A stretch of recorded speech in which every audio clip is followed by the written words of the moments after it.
Guys, good morning. Yan, apo ko po. Ito. Kumakain po talaga siya ng oregano. Yan. Yan, kumakain ng oregano yung apo ko. Kanina pa kasi siya, nakita niya kasi na may oregano akong pinitas, guys. Ito, oh. Ayan, kanina pa niya to hinihingi sa akin. Ay, pinapatuyo-tuyo ko to, guys, oh. Ayan. Ganun yung apo ko. Kain siya ng oregano, oh. Tinira niya. Ang lapad pa naman ng oregano eh. Yummy na daw yung oregano sa kanya.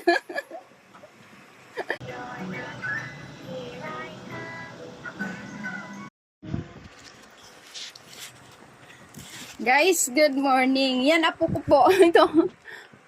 Kumakain po talaga siya ng oregano. Yan. Yan, kumakain.